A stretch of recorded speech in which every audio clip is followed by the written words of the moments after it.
ఐశ్వర్య, నువ్వేమీ టెన్షన్ పడకు.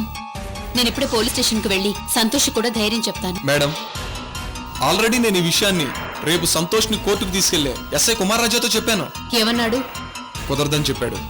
పర్మనెంట్ గా ప్రాణాలు తీయకపోతే పాపం డిప్రెషన్లోకి వెళ్ళిపోరా. ఎంత అడుగుతున్నాడు? 25 లక్షలు. సారీ, నేనంత ఇవ్వలేను.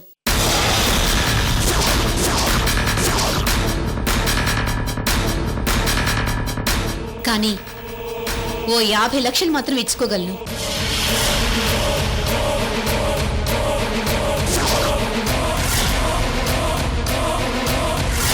$50 లక్షలు.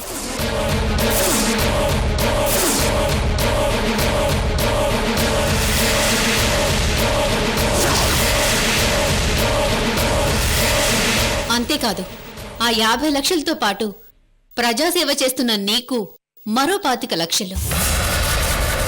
ఏ ప్రాబ్లం రాకుండా మీ వాళ్లంతా నోరు మూసుకోవడానికి ఇంకో 25 లక్షలు. Total pay amount 1 crore. కోటి రూపాయలు.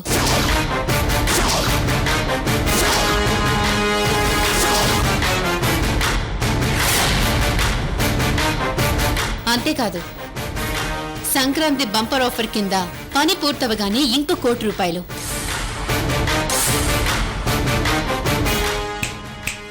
హలో, సంతోష్ అనే పారిశ్రామికవేత్తని ఒక హత్యా నేరం కింద పోలీసులు కోర్టుకు హాజరుపరచడానికి తీసుకెళ్తుంటే తప్పించుకోవడానికి ప్రయత్నించిన సంతోష్ని పోలీసులు ఎన్కౌంటర్ చేశారు అని ఈ వార్త ప్రపంచానికి తెలియగానే నీ భార్య మెడలో రవ్వల్ నెక్లెస్, కుమార్ రాజా భార్య నడుముకి వడ్డాణం పెట్టుకునుంటారు.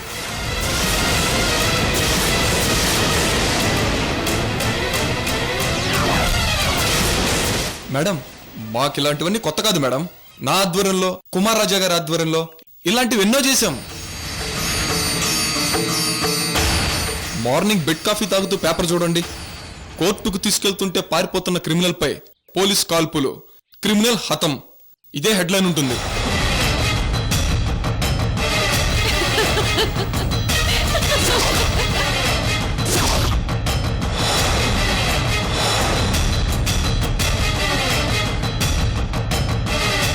Good, very good. మేడం, అంతకు ముందు మీరు చెప్పినవన్నీ 100%. Thank you madam. నీ కార్ ఎక్కడా? బ్యాక్ సైడ్ ఉంది మేడం. కేసీట్ ఇవ్వు.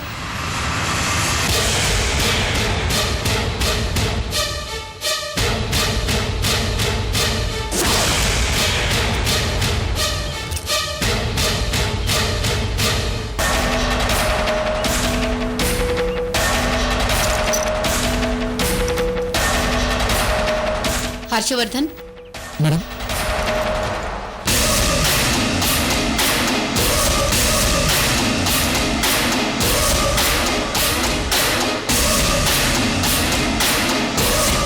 మీరు వెళ్ళండి.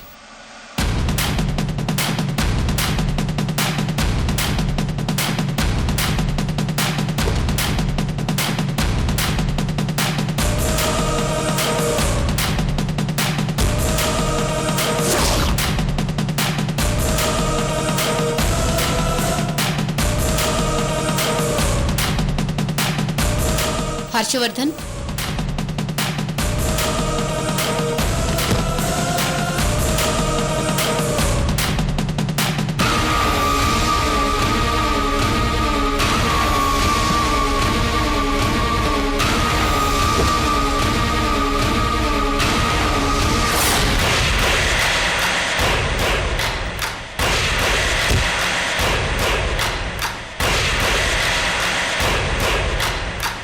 మేడం, నాకు ఒక విషయం అర్థం కావడం లేదు మేడం.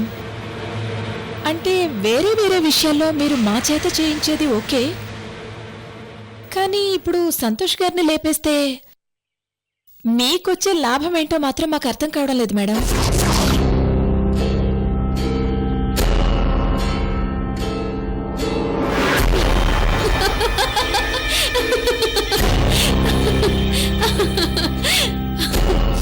లాభం ఏంటా? అలేఖ్య బెంగళూరు నుంచి వచ్చిన తర్వాత నీకే అర్థం అవుతుంది. సరే, ముందు పందెంకొడి సంతోష్ని పరామర్శించొస్తాను. ఉం? కానీ మేడం, ప్లాన్ ప్రకారం సంతోష్ గారు చనిపోతే ఉంటుంది ఇక రణరంగమే. పైగా ఐశ్వర్య కడుపుతో ఉంది. కథ కాలానికి కూడా అందకుండా దూసుకుపోతుంది.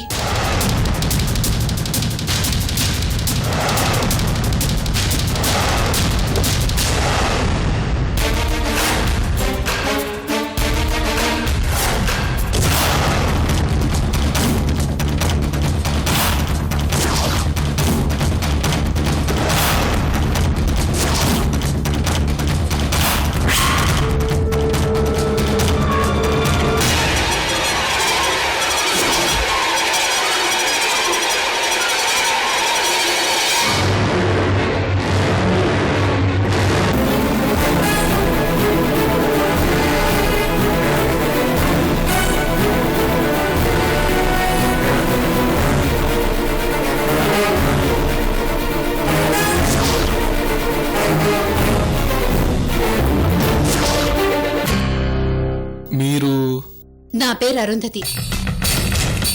సంతోష్ గారిని కలవటానికి పర్మిషన్ తీసుకుంది నేనే. ఆహా, అక్కడున్నాడు, వెళ్ళండి.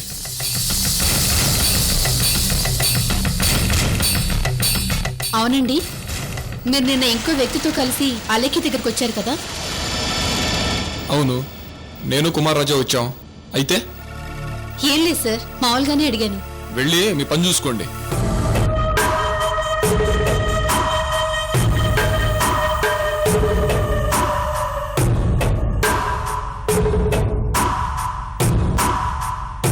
సంతోష్ గారు, ఏంటిది మీరిలా? నేను ఇప్పుడు ఐశ్వర్య దగ్గర నుంచి వస్తున్నాను.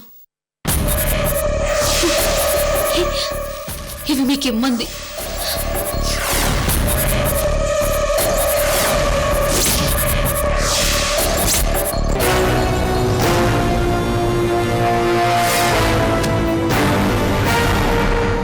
ఈ సమయంలో మీరు తనకి తోడుగా లేకుండా.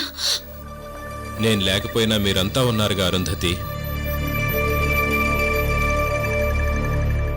సంతోష్ గారు, అసలు నేను ఇక్కడికి వచ్చింది మీకు ముఖ్యమైన విషయం చెప్పడానికి. చాలా ముఖ్యమైన విషయం.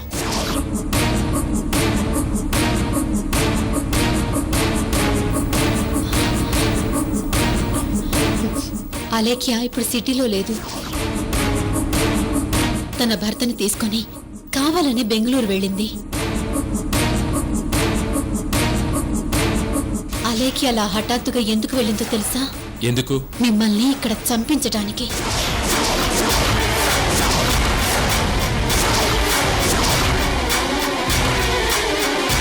అవును సంతోష్ గారు, అలేఖ్య మిమ్మల్ని ఎన్కౌంటర్ చేసి చంపమని కుమార్ రాజా అనే పోలీస్ ఆఫీసర్కి భారీ మొత్తంలో డబ్బిచ్చింది.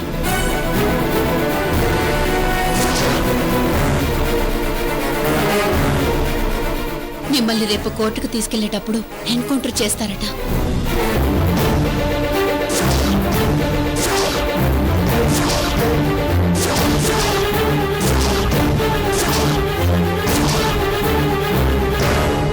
అదిగో అక్కడున్నారే, ఆ ఎస్ఐ కూడా one of the partner in this conspiracy.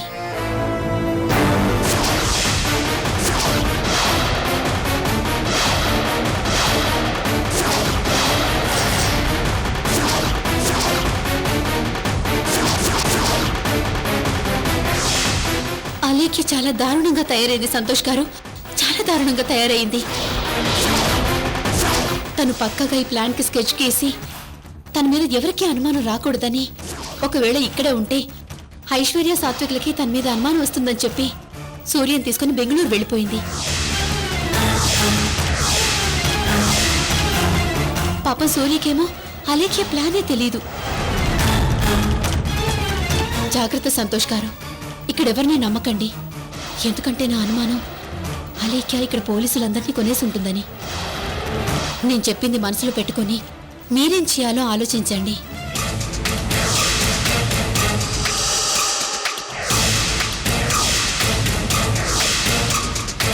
మీరేం చేయాలో ఆలోచించండి.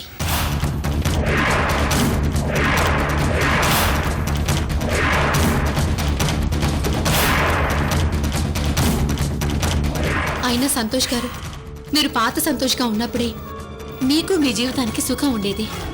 ఇప్పుడు చూడండి ఏం జరుగుతోందో. మీరు ఆప్తులు అనుకున్న వాళ్లే మిమ్మల్ని శత్రువుగా చూస్తూ చంపించాలనుకుంటున్నారు.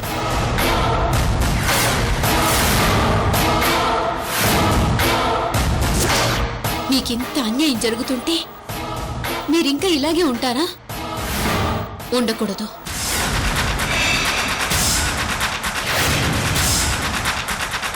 పాత సంతోష్గా మారిపోవాలి. మాఫియా సంతోష్గా మారిపోవాలి.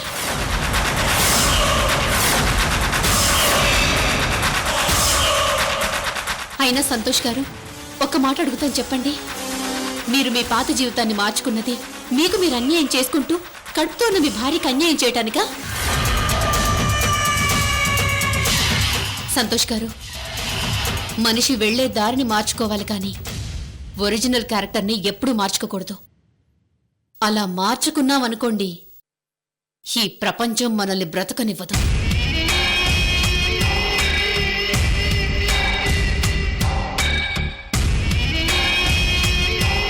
మీరు మాఫియా సంతోష్గా మారాలి. మారాలి.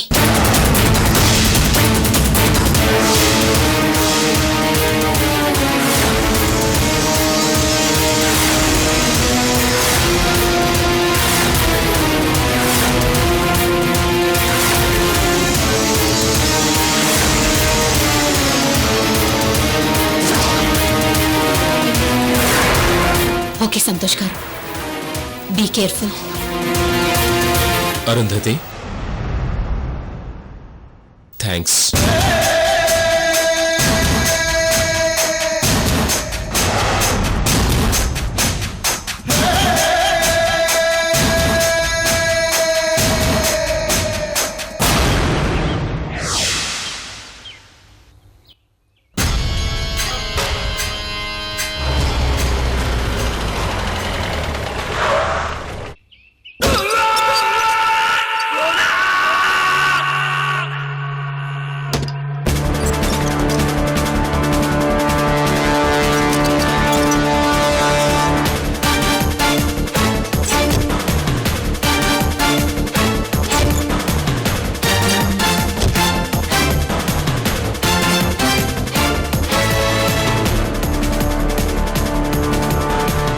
నమస్తే సార్.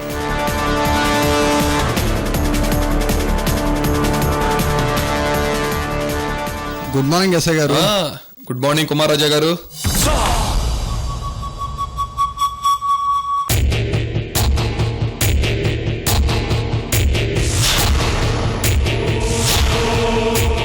అవును, మన క్యాండిడేట్ ఎక్కడా?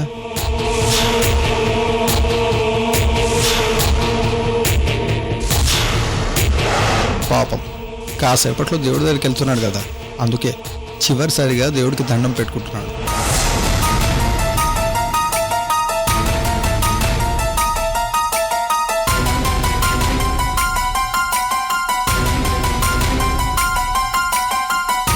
కుమార్ రాజా గారు, మొత్తం తెలుసు కదా.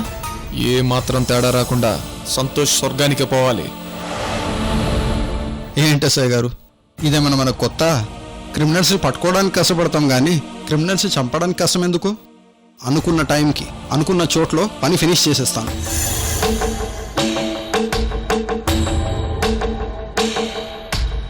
ఓకే, టైం అవుతుంది, మేము బయలుదేరుతాం. అలాగే కానిస్టేబుల్, లాక్ ఓపెన్ చేయి.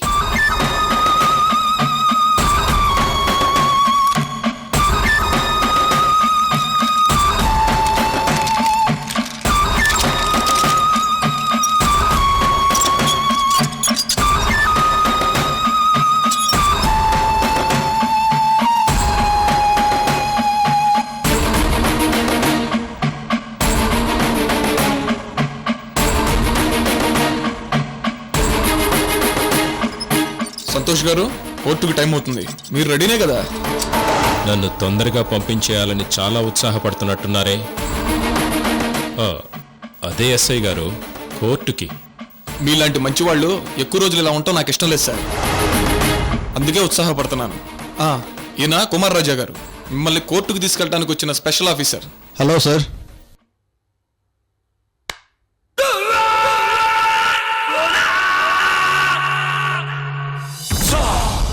సంతోష్ గారు, ఇక బయలుదేరదామా?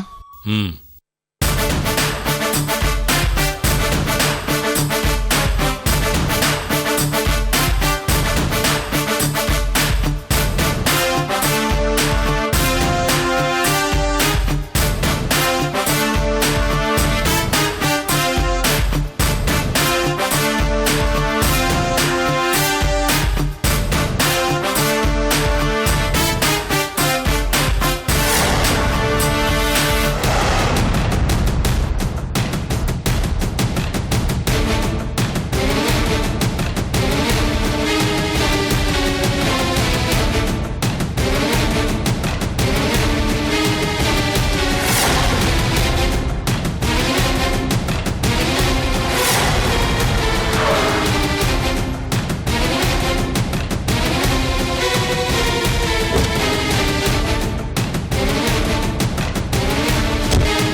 బావా,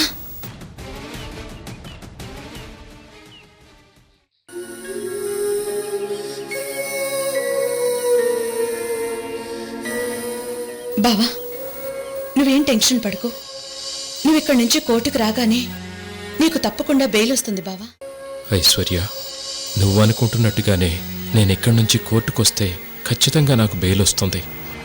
కానీ మధ్యలోనే ఆ అలేఖ్య నన్ను చంపించడానికి కుట్ర పనిందని నీకెలా చెప్పను? ఆ విషయం తెలిస్తే నువ్వు అస్సలు తట్టుకోలేవురా. నేనే ఏదో ఒక మార్గం ఆలోచించాలి. ఏంటి బావా ఆలోచిస్తున్నావు? ఆ, ఏం లేదు. అవును, సాత్విక్ ఏడి?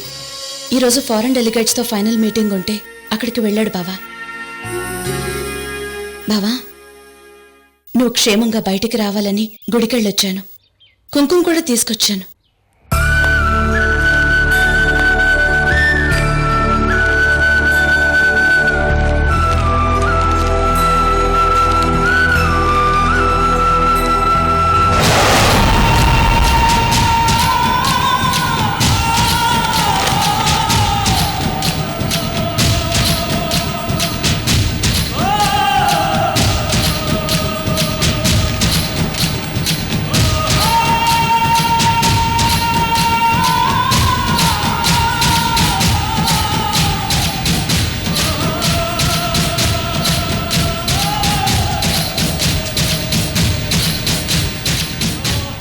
ఇదేంటి బావా, నీకు దేవుడు కుంకుమ పెడదాం అనుకుంటే ఇలా జరిగింది? ఐశ్వర్య, నువ్వేం బాధపడకు. సడన్ గా ఎక్కువ గాలి రావటం వల్ల అలా జరిగిందిరా. అయినా ఆ దేవుడు ఆశీస్సులు మనకెప్పుడూ ఉంటాయి. అవును బావా, ఆ బాబా ఆశీస్సులు మనకెప్పుడు ఉంటాయి. నువ్వు క్షేమంగా బయటకొస్తావు, ఆ నమ్మకం నాకుంది. సరే బావా, నేను కోర్టు దగ్గరికి వెళ్ళి లాయర్ గారితో మాట్లాడి నీకోసం వెయిట్ చేస్తుంటాను. అలాగే ఐశ్వర్య.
కానిస్టేబుల్స్ తీసుకురండి. పదండి.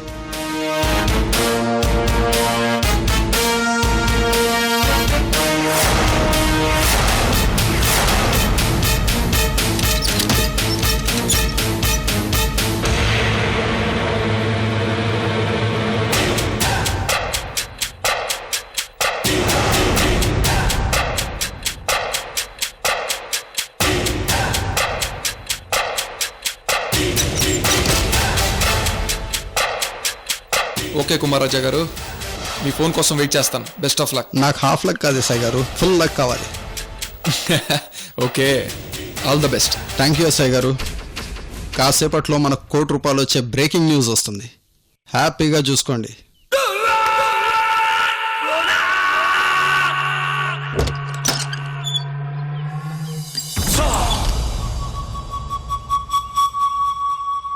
Jebo, boom, double.